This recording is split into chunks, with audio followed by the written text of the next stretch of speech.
Opening up America again, this time on Bill Whittle Now. I'm Scott Ott, and Bill, this afternoon as we record this, the president held a news conference at the White House, part of his daily briefing slate, and this time it was to unveil the Opening Up America Again initiative.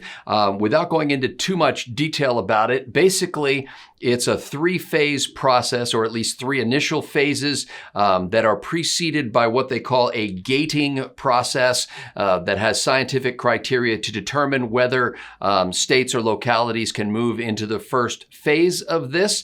And the president has given great latitude to governors of the states to determine timelines, and in fact has encouraged what's already going on, which is associations or regions coming together, states coming together in regional agreements so that they can coordinate these kinds of things. And so the major elements, as I read it and saw the president's news conference, were a three-phase approach, the gating procedure up front. And the gating, by the way, which is basically talking about 14 days of declining cases, and they're not just including coronavirus cases, they're including a whole syndrome of related kind of respiratory conditions. 14 days of declining cases precede each phase. And so when you're in phase one, if to move to phase two, you've got to show another 14 days of declining cases. A process seemed really built, Bill, to avoid rebounds or a resurgence of the virus in various areas. And so basically you have to requalify at each level. And the big headline grabber was that the president was giving governors great latitude in the implementation of these federal guidelines and the timeline for those things. First of all, Bill, just on the general plan itself, which, by the way, Dr. Deborah Birx, who is the director or the coordinator of the White House response to the pandemic, said was strictly guided by scientific evidence from the Centers for Disease Control. What do you think of the overall plan on its in a broad brush? It sounds sensible to me. And I think the gating idea is a very good idea, only because the threat of a reinfection wave is still real with this Wuhan virus, which tears into the human population, and no immunity because it's novel. It's a novel coronavirus.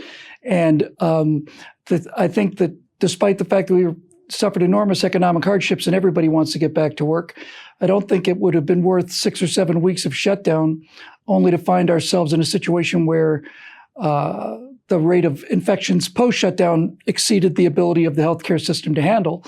It looks like we managed to dodge that bullet and flatten that curve enough so that while it was dicey in some areas, we didn't saturate the healthcare system. Even in New York City, they weren't turning people away to go die. There were two turns of phrase that the president used. And by the way, in the opening of this news conference, he was reading from a script, but you could see when he diverted from the script, because he would look up away from the page and then kind of say things that were very much the way Donald Trump would say them. But there are two quotes that grabbed me that I wrote down. Number one is the president said, "We took the greatest economy in the history of the world and we closed it in order to win this war." And then the second quote, which I think I jotted down here.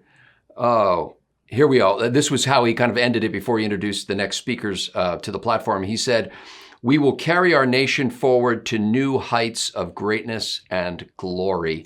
I think, Bill, that sounded about as presidential as anything I've ever heard Donald Trump say. And I think he's right on both scores. I've heard anecdotally that there's some snickering going on in China about the number of casualties that we've taken. We don't know what the number of dead in China is, and we'll probably never will know. But one thing we do know is that unlike the Chinese who lied about the Wuhan virus for 6 weeks, critical weeks when it could have been contained, and let their citizens die and spread this virus around the world knowingly, the United States has made an enormous sacrifice, and they made it for one reason and one reason only, and that is to protect, not just to protect American lives, but to protect the most vulnerable of American lives. And that to me is an indication of the kind of people that we are. I want to get back to work. I think he's right about the greatest economy in the history of the world, and I think he's right about shutting it down to win this battle against this terrible virus. And I think the point needs to be made that while some people are arguing that, well, old people, and so we just take our licks and, get back to work. it says an awful lot about a country that is willing to make that kind of sacrifice to protect its old and its weak. And it stands in stark contrast to what we see in the predatory practices of the Chinese Communist Party. As far as a new era, more glorious than before, I agree with that completely too. I know there's been very serious damage done to the economy, but I also know that that there's a lot of elasticity in terms of people going back to work to jobs that are still there. This wasn't a result of jobs closing because there was no money or no business or no clients or anything. It just stopped. And I think it can start again. And I know that there's some people that are permanently damaged by this, and I don't mean to be disrespectful or flip about that at all.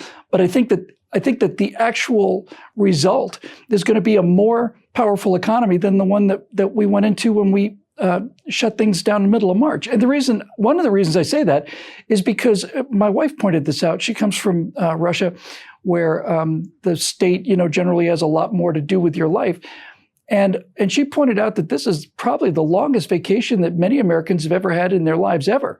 Now, it wasn't a fun vacation, and I'm not recommending it for the future, but I would be willing to bet that huge numbers of Americans who have been working their entire lives have not been off of work for 6, 7, 8 weeks. And I know most of us want to get back to work as fast as we can. There were two of the things you just said there resonated with Vice President Pence, who the president has given point in this whole operation, coordinating everything. Vice President Pence talked about that idea of making sure that the most vulnerable are cared for in every step of the process. Dr. Anthony Fauci, the National Institutes of Allergy and Infectious Disease, said the dominating drive in this process has been to do it in the safest way possible. And he highlighted the fact that there are hurdles to get to at each level of the phasing process. But he also pointed out that some regions of the country may already be there in the sense that they're ready to enter into phase one. The president later said possibly even as soon as tomorrow if their governors decide they want to go that way. But there has been some critique. And by the way, in order to get the counterweight to this, all I had to do was, as soon as the White House news conference was over, I just let CNN continue to play and found out everything that was wrong with what the president and his team said. So, okay. Yeah. But anyway, one of the things that they pointed out was the difficulty of what they called checkerboarding. In essence, for example, letting Utah, Wyoming, Montana essentially get back to business as their governors lead in those situations, but not other areas of the country. And it's hard because we don't have strict border control from state to state in this country. So that was one of the critiques, is how do you checkerboard that rather than do it all at once in a phased approach nationwide? What's so hard about that? They said because there's freedom of movement. For example, let's say Nevada gets up and running again. Well, there may be people from New York who decide they're going to travel to Nevada and they're bringing their disease with them. I'm not trying to defend what CNN is saying. I'm just saying that's one of the questions. I understand that.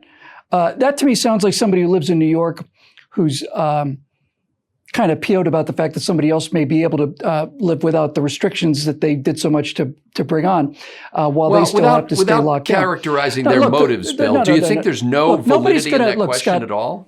I think there's no validity in that question at all. I think there's none.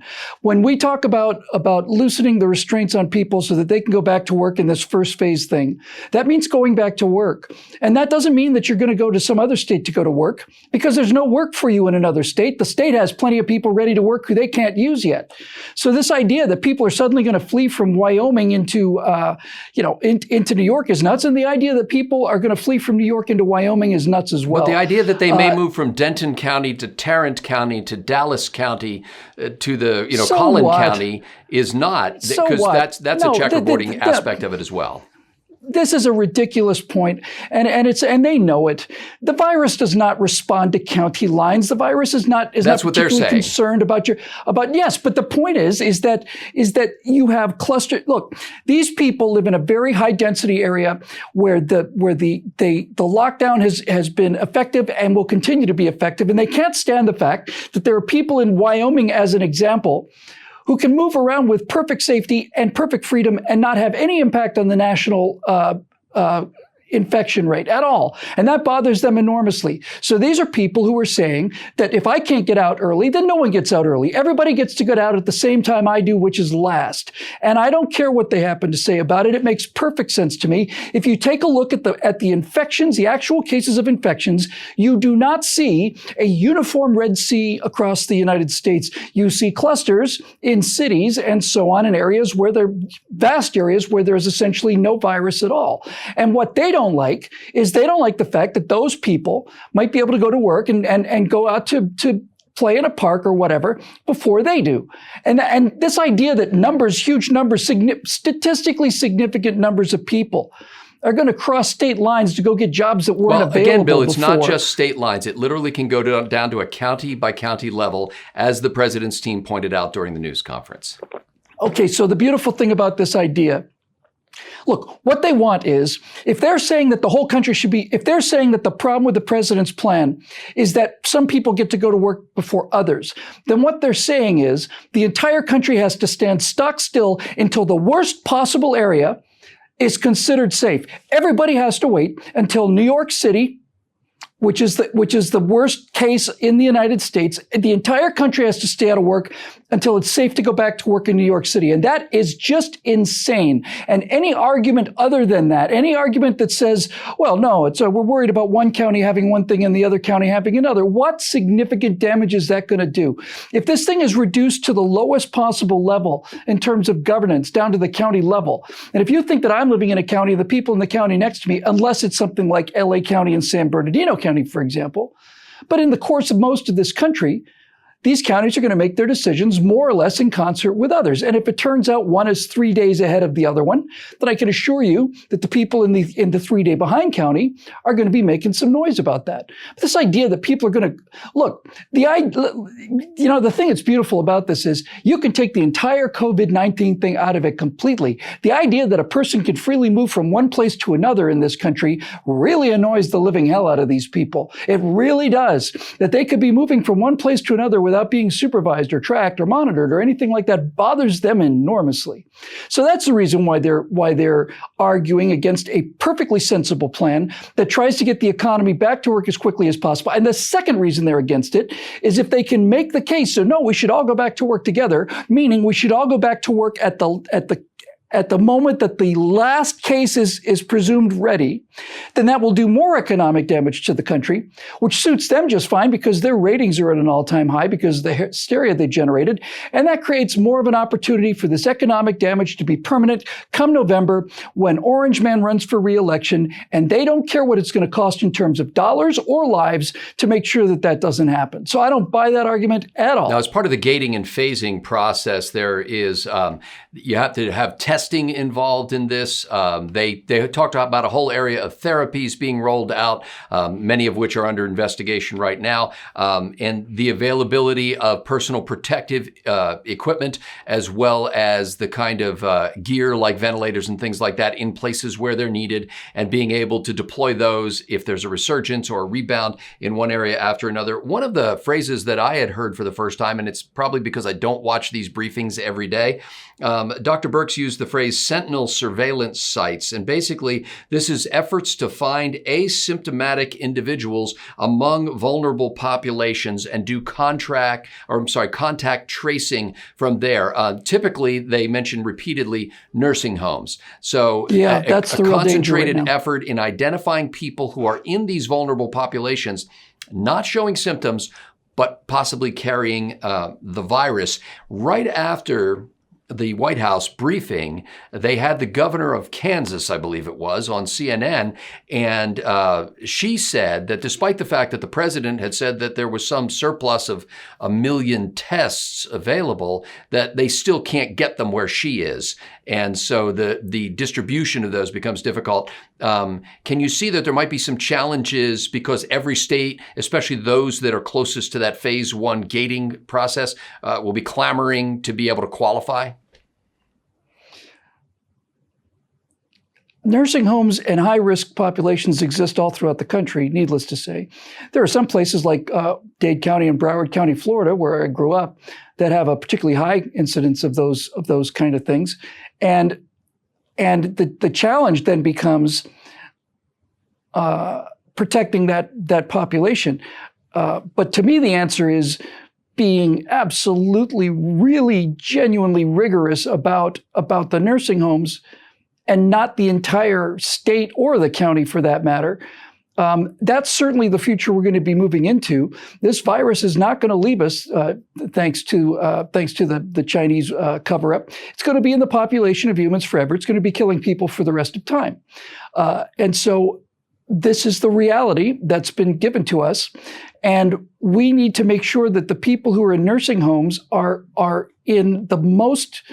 I think it would be an excellent idea for the virologists and the epidemiologists to concentrate on a series of protocols that could be taken so that you are absolutely minimizing the ability of people in nursing homes or other hospital wards or whatever to become infected by this disease. And I don't think any reasonable person would have a problem with that if we were talking about strict controls on, do you have a temperature, whatever the case may be, masks, gloves, all that stuff, to visit relatives in an extremely high-risk situation like a nursing home or a hospital. But the idea that you would apply those to regular citizens going about their daily business is worse than the problem. And again, here's the thing, Scott. The thing I've noticed about this from the beginning is despite the bickering on the levels of government, the American people have handled this with flying colors. Once it became clear that protective masks were useful not in protecting you from the virus, but protecting other people from the virus, once that became clear, at least here in California, I mean, I've never seen such a rapid change in anything socially ever. Everybody wears a mask here, every single person. You're not allowed to go into a drugstore or a supermarket unless your face is at least covered with a bandana, something like that. As this disease starts to run its course, we will not have to be doing that so much. And then eventually will come a time when we won't have to be doing that at all. But we may discover that we may want to do it or choose to do it voluntarily on a person-by-person basis during flu season or whatever the case may be. But my entire point here is this. All of the actions that have been taken, and you talk about flattening the curve, we smashed that curve. I was watching a temperature fevers and so on for the population of the United States, heading just stratospheric. And now it's a tenth of what you would get from a normal flu season. So we have done an extraordinarily good job on this as a people and made big sacrifices for it too. It's almost like World War II taking place in the space of 8 weeks instead of the space of 4 years. But with all of that said, what I think the most important aspect of the president's approach is that when you get right down to it, the only way to do this while preserving our liberties, really, and I was baffled about this in the beginning, just like everybody else. The only way to do this is to allow people to basically make their own decisions on whether or not it's safe for them to go out there. And given the number of people that have responded with the amazing degree of personal responsibility that I've seen in this pandemic, I think the idea that a couple people may be cheating on the margins is a price that we will have to pay so that we don't punish the innocent, which is what the big state bureaucrats and the news media always seems to be in favor of. Now, the president made a point of saying that this is about the American people. It's not a political party issue. It's about health. It's about safety. It's about getting the economy back to work. One of the questions that arose on CNN, I believe, by the host, Aaron Burnett, immediately afterward was the potential eagerness, especially on the part of Republican governors, we've already seen some of this, where Republican governors seem more eager to get things back up and going than Democratic governors have. But that Republican governors may be so eager, not only because in general Republicans are just kind of bent that way, but also because this is an election year, and the faster this economy recovers, the better it is for their prospects in November. I'm burrowing into the vague thing that she said. So she didn't attribute all this to it, but I'm just kind of extrapolating from that. In any case, there's a risk that Republican governors will act too quickly. Do you think that's a legitimate concern? As if they cared. As if they cared. As if they'd be terribly upset if it turned out that Utah opened up early and now is suffering some secondary wave and killing thousands of residents of that state, as if that would bother them in the slightest. You're right about the Republicans wanting to get the economy starting again, because that's what Republicans do. We go to work. And furthermore, the entire premise is just filled with nonsense. They may say, look, when you have the reality of the situation of how people vote in the United States of America, you find that the huge concentrations of Democratic votes are in high density areas like cities.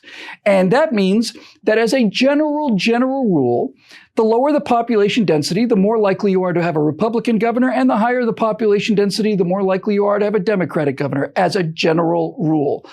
And so this idea that Republicans would be willing to open the economy earlier because they're so set on making money, or bent that way, as you described. By the way, bent that way means, in the case of Republicans and conservatives, bent that way means greater sense of personal courage, and also a much keener ability to weigh risk and make a responsible decision than the people who look to the state to make their decisions for them. So I'm sure it bothers her, and I'm sure when she says, "Oh, well, Republicans may die if the Republican governors open their states too early," as if that's a concern. Bill, I think that's a false claim right there, and the reason for that and here's why I say that. It's because in Republican states, it doesn't mean that everybody in the state is a Republican. It means that there are enough Republicans to elect a Republican governor. The red state, blue state tilt is usually just a few percentage points in either way, and in fact, given the example that you just gave, the likelihood is that in so-called Republican states, the preponderance of additional deaths will happen in urban areas where there are greater concentrations of Democrats. Well, then I say, let the laboratory of the states tell the story. New York has already, I think I read today that de Blasio said New York is going to be locked down until end of June, July, something like that. That's fine. That you elected this mayor and the governor, New Yorkers, and that's what you get. And so let's find out.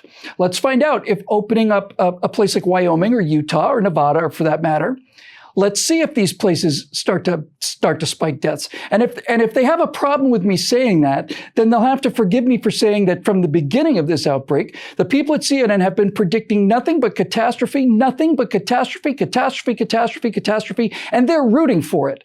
I think there'd be a lot of money to be made by somebody who could put out a pretty simple, given today's technology, pretty simple app really, that meant that when you're watching CNN, the faces of the hosts and their clothes would be set up so that they would have a Mao jacket and a red star cap on their head every time they're speaking, and then that would make things just considerably clearer for the rest of the country. These people are not just financially in the pockets of China in terms of who owns their businesses and who backed down and the NBA backing down over the Hong Kong thing, all the rest of this garbage. But furthermore, they're ideologically aligned with the people responsible for this virus, if for no other reason than their personal hatred for Donald Trump, which is something that CNN and China have in large abundance. So none of the arguments that they're making make any sense. None of them are scientific arguments. They're all just arguments that are designed to do two things. Number one, slow the ability of the United States to recover economically, at least before November. Secondly, designed to once again shift the focus of the blame and the outcome and all of this catastrophe onto Donald Trump or Republican governors or whoever else, anybody other than the people who are actually responsible for this, which is the Communist Party of China. That's basically what the media's narrative will be from now on, is to make sure that Americans are convinced that it's our fault that this thing happened and that anything that we do is going to result in unnecessary deaths. And furthermore, all of this should be laid at the feet of this president so that he can be defeated by a guy who doesn't know what day it is, because they're going to claim he had a better response to the COVID-19 pandemic. It's obvious to me. It's obvious to anybody who really wants to look at it. And it's obvious to them too. They know what they're doing. They know, but they just don't care. So let's finish up this way, because so far you've characterized, you've done two things. Number one, you've characterized every question that I said CNN was asking as an argument that CNN was making, so that they were just essentially posing questions as rhetorical tools to make cases rather than to actually conduct any kind of inquiry. And secondly, you didn't like any of the questions or arguments that CNN was making. Let's say you were in that press briefing in the White House and the president's team rolled out this phased plan with the gating up front, and your job is to be a journalist and to raise your hand and ask a question. What do you think would be a legitimate question to ask the president's team about this plan for reopening America? That's an excellent question. And before I answer it, I'll simply say this. To say that I was accusing CNN of making a political statement out of their questions is not an absurd claim for me to make. That is all they do. That's all this gotcha journalism does. So my response to their questions wasn't response to the actual questions, was response to the fact that CNN asks questions like that in order to get an answer from which there is no escape. And I'm challenging you to ask a question that doesn't have a political agenda like that. Great. That's what I will do. Mr. President, you've talked about a gated approach for this. You said we must see 2 weeks of declining cases in order to go to the next stage of this three-stage approach. What happens if we see cases increasing? Or what happens especially if we see a one-day increase, which is then followed by further decreases? What is the policy for that? Does it reset the clock? Is that essentially the question? Be a nice question to ask, and it's not a political gotcha question, and it's not loaded with freight or baggage or politics of any kind. It's a simple operational question. You've proposed this plan. Okay. Quick question about the plan. I'm unclear about this aspect. What do we do then? And then another question you could ask. Sorry. Rather than saying that this is going to be a potential problem with the checkerboarding, one particular question you could ask is, will there be any enforcement measures in terms of people moving from one county to another during the course of this phased reopening? That's a question. It's not a statement. And there are some specifications about non-essential business travel that then, as you move through the phases, you go from discouraging non-essential business travel to allowing it. But there's nothing specifically that deals with that idea of going down to the micro level of county to county. Correct. So basically, you asked me to ask a question, and I did. I asked a question, and it was a legitimate question, and it was a question that would provide actual information to the American people. And I did it without spin or bias or an attempt to trap the president. It was a question, and that's the kind of thing that reporters were supposed to do before they stopped being journalists and started becoming stenographers.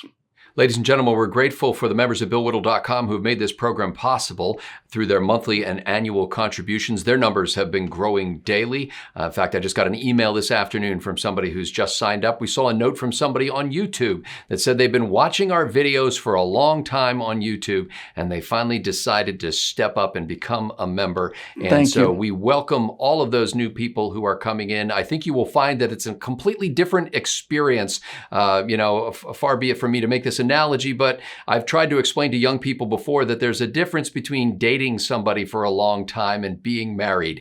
There's a sense of commitment and involvement and a bond that you just can't explain. And our members experience that on a daily basis, and we'd like you to experience that as well. So you can just go to BillWhittle.com and click that Become a Member link. For Bill Whittle, I'm Scott Ott. Thanks for watching.